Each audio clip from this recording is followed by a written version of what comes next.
for a while it began to look like this was like real church downstairs because like the first three rows were kind of vacant. But you guys are beginning to fill them up now. That's great. Hey, all right. Before we get started with class today, I've been reminded I've got some handouts up here. So from last week's lesson, there's some handouts, and then we've got some from for this week too. All right, guys. This is our third lesson. This is our third class, and today we're going to focus on the teleological argument for the existence of God, which is the design argument for the existence of God. Okay? All right, we'll get started with this question again that we've been starting with, and that's the skeptic. All right? The skeptic asks, right, why should I believe there's God? And so as Christians, a lot of times, we would respond, or we could respond in lots of different ways, right? But one of the ways that we respond is, well, the Bible tells me there's a God. But then the skeptic responds, well, I don't believe in the authority of the Bible. And so then, as a Christian, you may be tempted to say something like, well, I have a personal relationship with God. But to the skeptic, they respond, well, I haven't had that personal experience. So again, why should I believe in the existence of God? And that's a lot of what we're talking about in this class, is how do we respond to those skeptics who ask these very poignant questions like that. And as Christians growing up here in the Tennessee Valley, many of us growing up in church all our lives, we have a biblical basis for that. We have a personal relationship with Christ. But in many parts, many folks coming from all over, different backgrounds and whatnots that don't, it's important for us as Christians to be able to answer those questions. And so that's what this is about now, is how we respond to that. Now, one of my favorite verses, and the verse that we talked about last week, comes from Romans chapter 1, verse 20, when Paul wrote, since the creation of the world, his invisible attributes, his eternal power, and his divine nature have been clearly seen, being understood through what has been made, so that men are without excuse. And we talked about what that was. A reference to was the general revelation of God. Not the specific revelation of God, but the general revelation of God. Meaning a revelation to us of something about God that comes from what we see in nature. Not necessarily His name, the specific revelation of Christ and His resurrection, but just what does nature tell us about the general revelation of God? And it's biblical. Paul here writes about it. Now, last week we talked about the cosmological argument for the existence of God, which is to say that everything that begins has a cause. That the universe began, so the universe has a cause, and we talked about what are the implications of that. That was last week. Now, today we're going to talk about another argument for the existence of God that many folks find very convincing, and that is the teleological argument for the existence of God. And the best way to begin this argument and the concept behind it is to give you this analogy. Now let's imagine that we all walk out of the building and then we head back here towards the creek on the nature trail. When we get off the nature trail, when we get off into the woods, we get off into a deep part of the woods. And then when we look down on the ground, we find a watch. We look down and we see a watch. We're covered in leaves, brush the leaves aside, and we pick up the watch. Now, what do we assume about the watch? A piece of dirt exploded right there and the watch was created. No. Okay, now you step on out of the room. You illustrate the point exactly, right? I mean, we don't think, wow, the wind, and the water, and the rock, it made this watch. And look, it's keeping the time. And this is amazing how the natural world has created. No, we think somebody dropped a watch on the ground, right?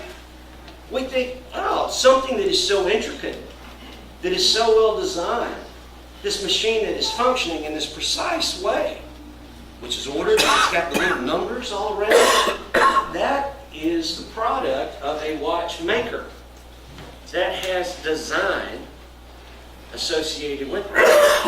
That is sort of the essence of the teleological argument for the existence of God. That argument is that the universe itself has possess an intricacy and a precision that calls for the existence of an intelligent and powerful creator rather than a universe that is created by random chemical processes and unintelligent physical forces. Now, the teleological, that word comes from the Greek word telos, which means purpose. Teleology is the study of things' purpose or design.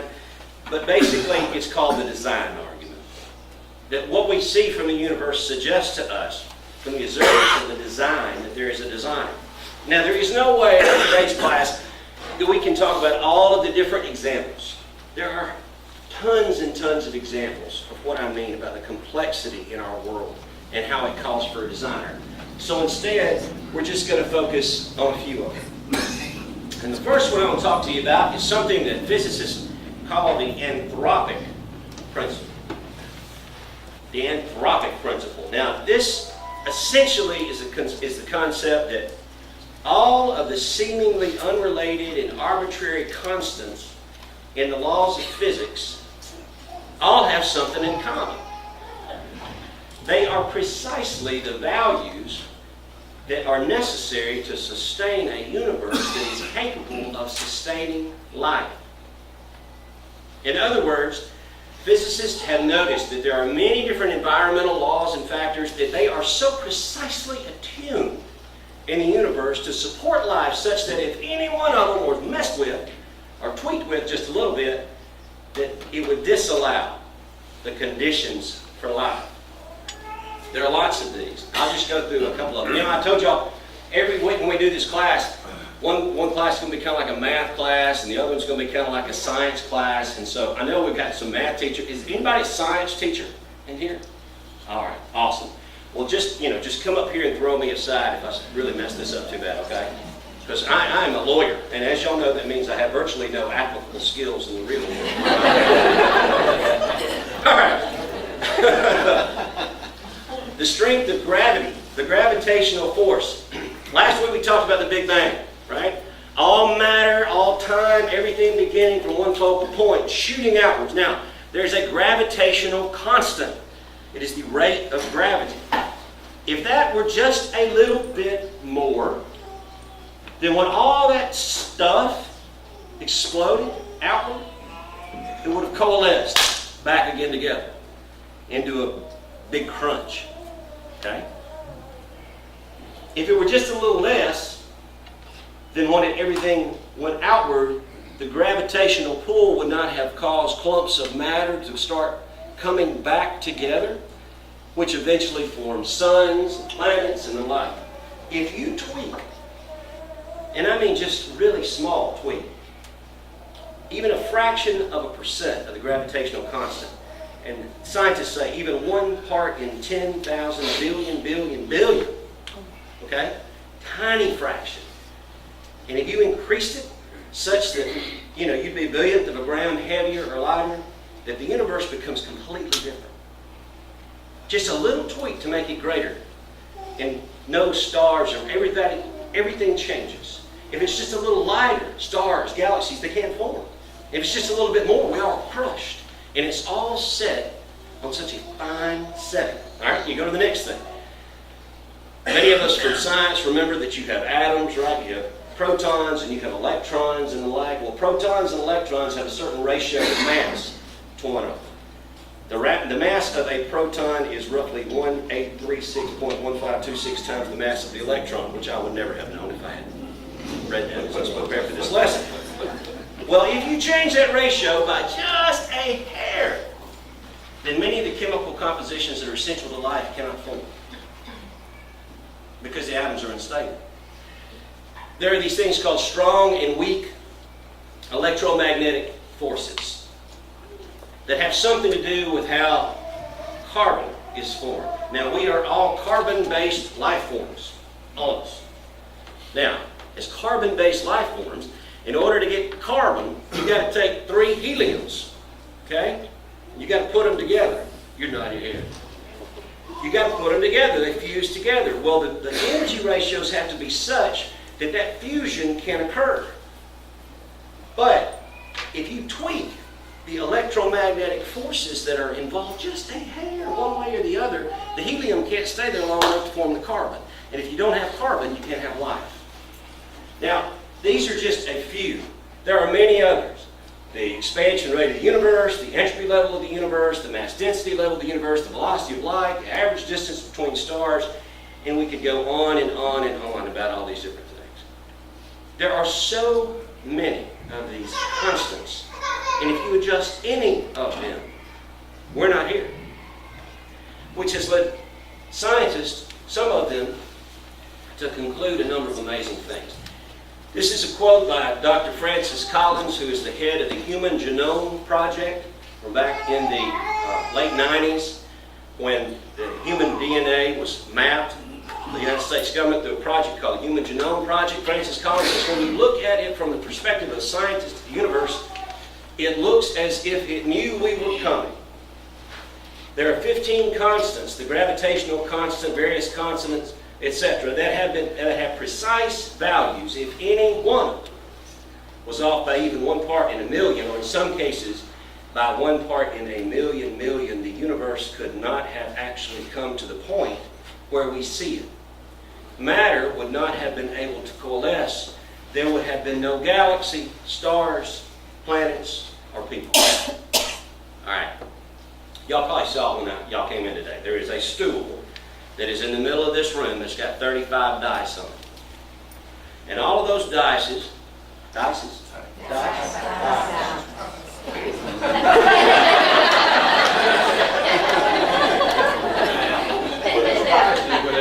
told y'all I was a lawyer, right? All of those die are turned to 6. They're turned to 6. Now that's just 35 die. Imagine this entire room full of die. And we're going to shake the room up, and they're all going to land on 6.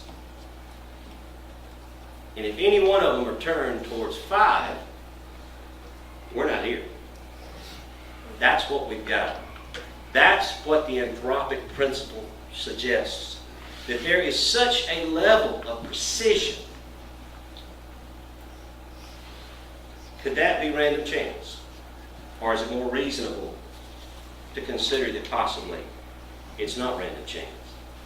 Paul Davies, who was once a skeptic, former professor of theoretical physics at the University of Adelaide, he said, through my scientific work, I have come to believe more and more strongly that the physical universe is put together with an ingenuity that is so astonishing that I cannot accept it merely as a brute fact. I cannot believe that our existence in this universe is a mere quirk of fate or an incidental blip in the great cosmic drama.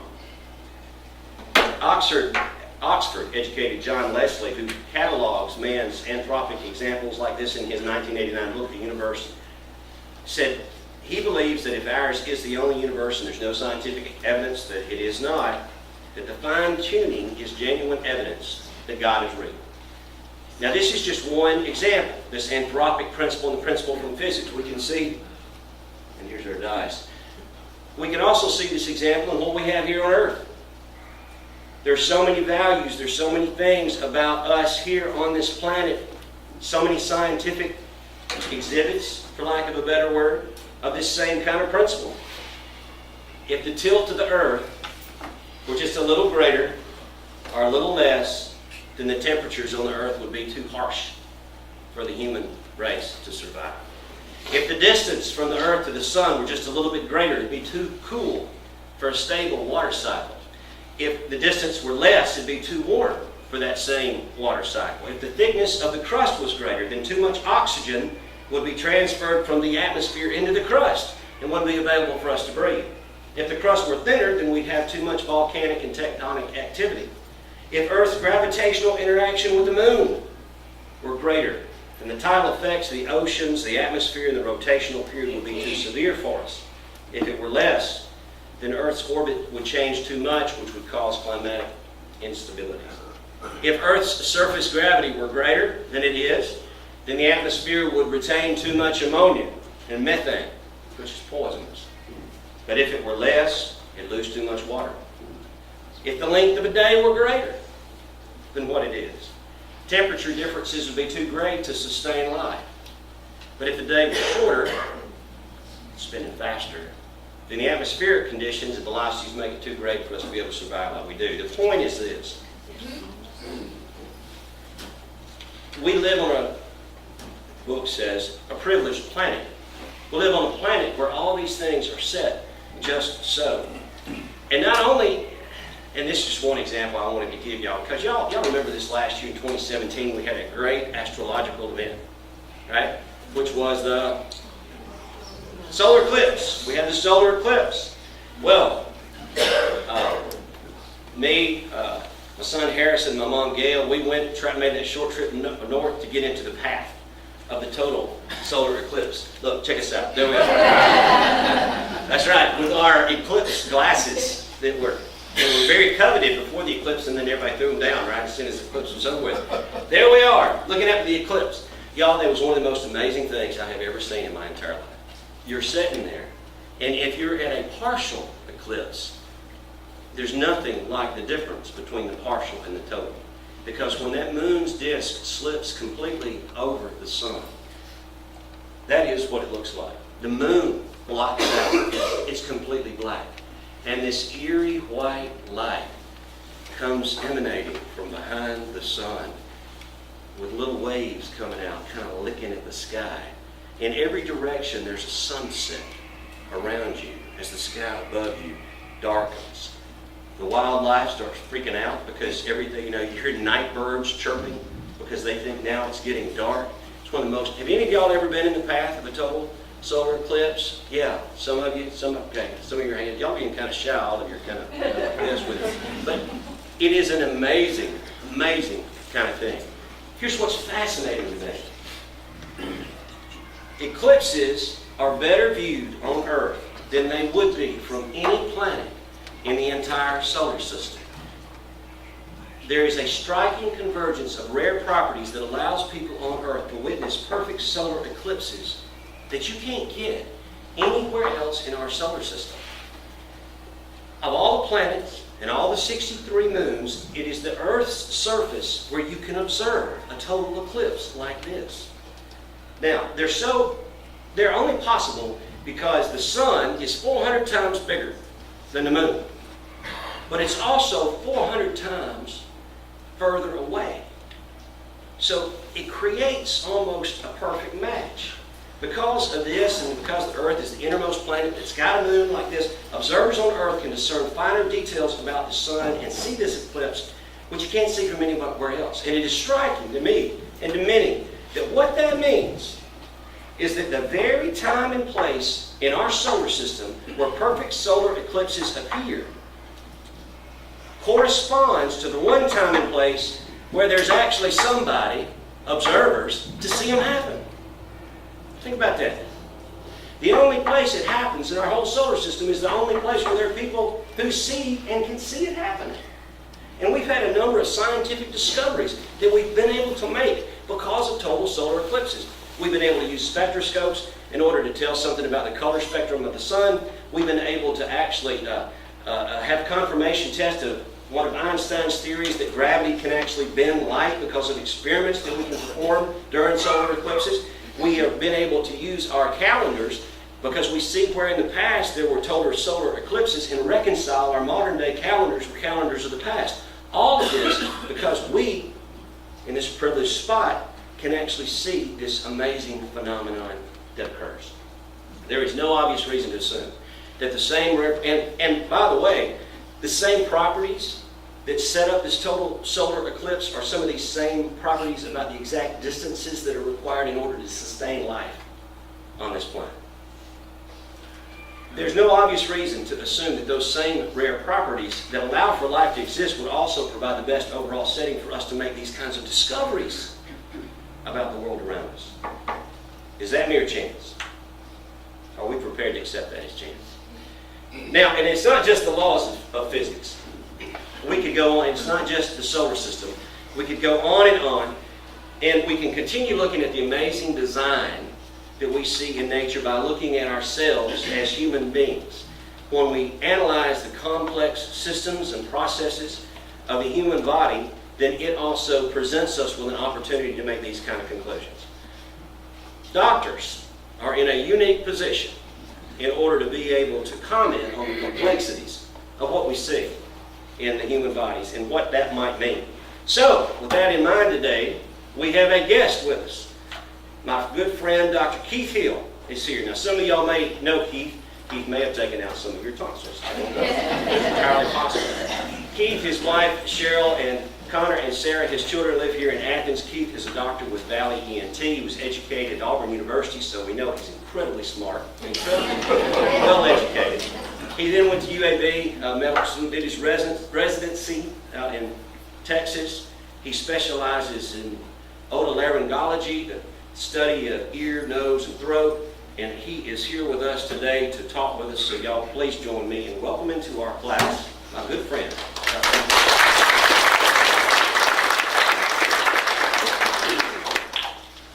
Clearly, I'm used to speaking scientifically about things, and I don't think I'm quite the orator Shane is.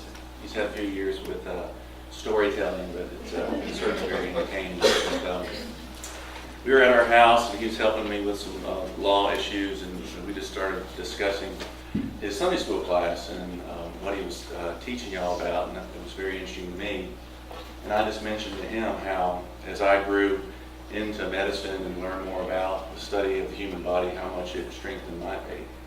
And growing up as a Christian, sometimes it just becomes what you do, and you get up, you go to Sunday school, and you go to church, and you're just doing what your parents tell you to do. And then, you know, I grew up in the Episcopal church, and then became a Methodist as I got a little bit older, and I go to First Methodist here in town. But it's such an amazing thing when you are able to treat people, and you've been able to learn about the human body from its intricacies, from a cell, and then subspecialize into a finite part of the body, which mine is head and neck. And so one of the things that I want to talk about was first the cell, but in general, go back to what Shane was mentioning about one of the laws of thermodynamics, which is entropy. And so we see this all the time. How in the world can we be here? How is it possible? Entropy simply means order to disorder. So a fundamental tenet in the universe is something like the Big Bang. Everything was one, and now it's many, and it's less than what it was. Well, we see this in a campfire. We throw some logs on the fire, and what does that log turn into? It turns into ash. It turns into carbon dioxide. It turns into hydrogen. So it's less than what it was. So how can we have a human cell, the basic building block of our body? And when you think about a cell, it's incredibly complicated. I spent a year studying the cell at Auburn, and it was a lot of fun, and it's overwhelming at times. And all the tiny little processes, the electrochemical processes that are there, each cell is almost like a little tiny human being. It has a cell wall, it has a cell membrane, we have our skin. It has energy producing, we have our muscles, we have our digestive system, it has mitochondria. It has the ability to eliminate waste with lysosomes, and we can do that with our liver. And each single cell has that, and it has its own little brain, the nucleus, which contains the DNA. And the DNA is really overwhelmingly amazing. If you look at a single cell, the amount of memory that is contained in one cell in our human body is about 1.5 gigabytes. And so you pull out your phone and you go, well, my phone's got 200 gigabytes. That's nice. Well, we have 100 trillion cells in our body. And so that's like 10 to the 23rd power gigabytes that we have in our human body. And that's just overwhelming. And so that DNA is a better way to store memory, much better than zeros and ones with computers. And just that in of itself is truly amazing to me. So you have that one cell. That cell talks to other cells in the body. Those cells have the potential to be differentiated. We actually are studying adult stem cells. So we can take someone's cells and change them into another type of tissue to repair cartilage or to repair a shoulder or hopefully to repair spinal injuries. And that's all on the cusp of reality. But it's all contained in that one cell. So all of our cells have that information and have that potential, which is truly remarkable. So those cells then are organized into organs, and those organs then communicate. Those organs release hormones. Those organs are controlled by different chemicals, and it's a balance. It's a precise and perfect balance, much like our position of Earth in the solar system. And that's what homeostasis means. It means our body is constantly monitoring its physiology. So if someone has a thyroid problem, which we see commonly, their pituitary gland will secrete a hormone to tell your body, hey, you need more thyroid hormone. And it's always monitoring. It's just overwhelmingly complicated, but such an amazing thing to learn about and discover. So all those things come together, and then you have your brain. Your brain is the nucleus. It's what controls everything and ultimately creates our consciousness of who we are. And so just having an opportunity to study it, even though it's in a finite area, and I chose that area because it's the most complicated area in the body to learn and take care of, both surgically and medically. But God has given us a great gift and created us in His own image. And I'm just thankful that I have an opportunity and hope that I've shown you how lucky we are to be here. And it is beyond a reasonable doubt to me that there is a higher power. Now, the only other thing I will say is the other true evidence that there is a higher power is a specimen here in this room, Mr. Brett Spiegel back there. Thank you for having me.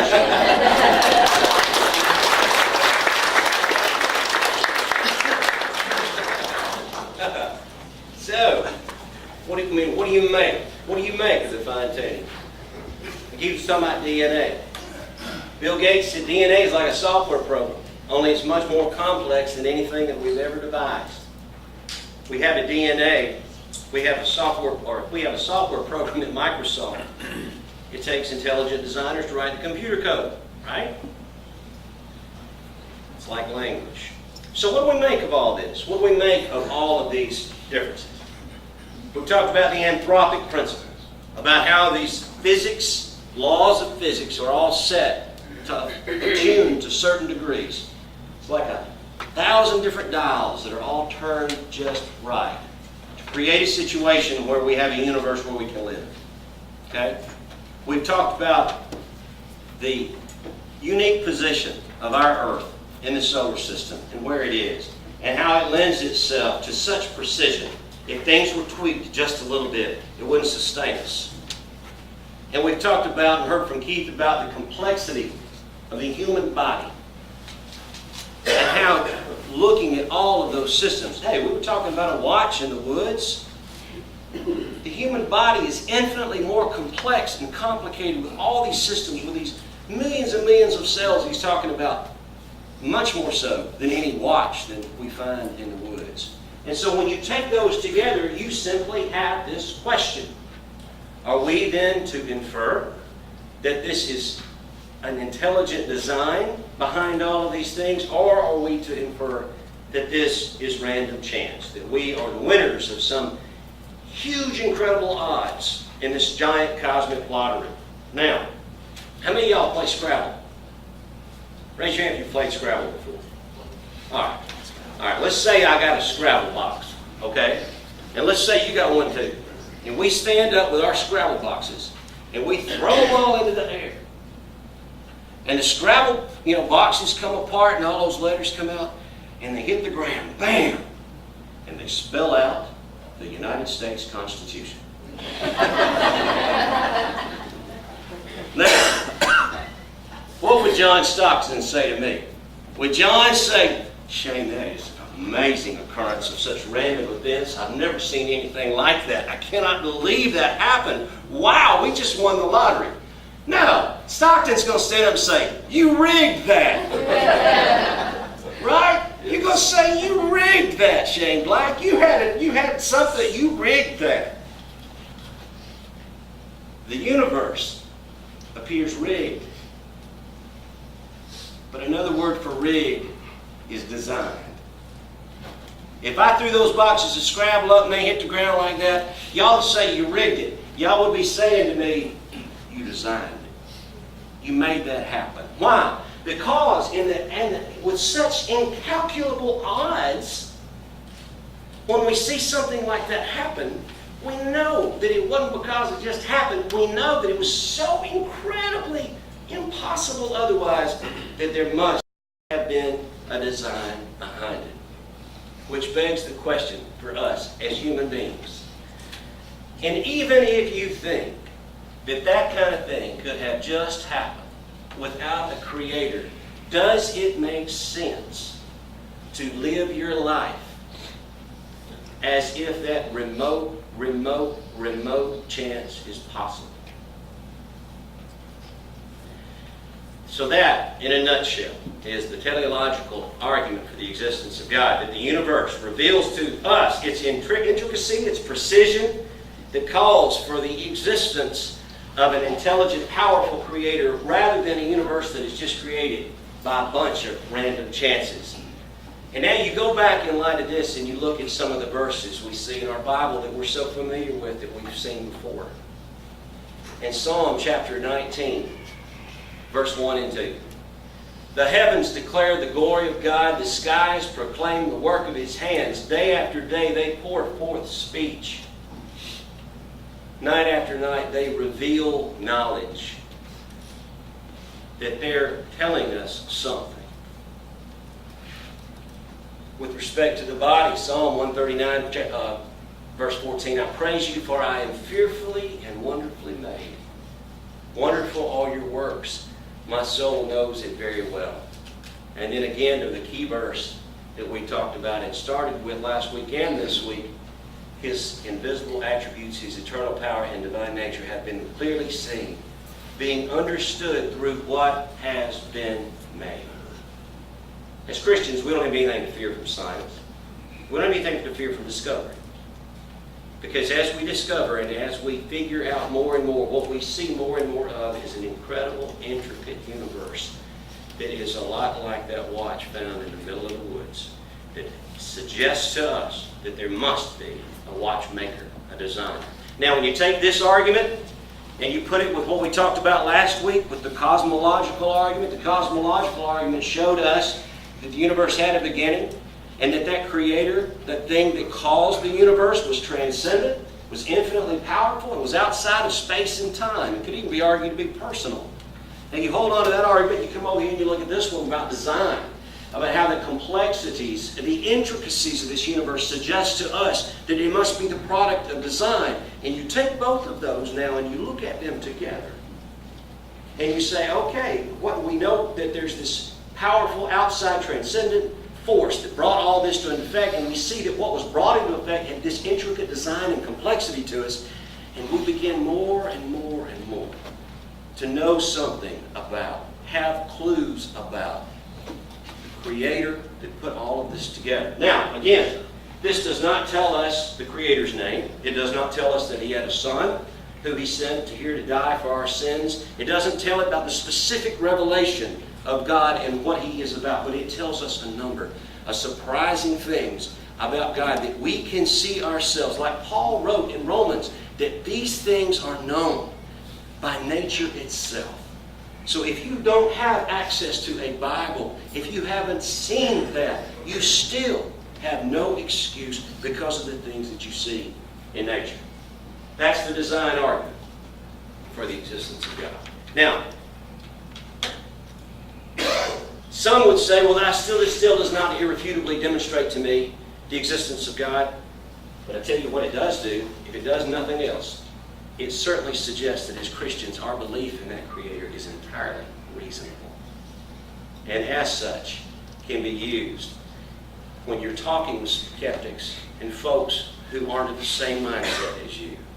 When you can't talk with them about what the Bible is, you can't talk to them about your personal testimony because they don't believe in the Bible's authority, or because they haven't had that personal authority. These are the places where we can begin as Christians to have a conversation. And that's just one more of the arguments. All right, now we've done two. Next week, we're going to talk about the argument of God for morality. And you say, morality? Dr. Francis S. Collins, who was the head of the Human Genome Project that we saw there, He said this argument from morality is what he considers to be the strongest signpost of all to God. And that's going to be next week. Thanks, guys. Thank y'all for coming today.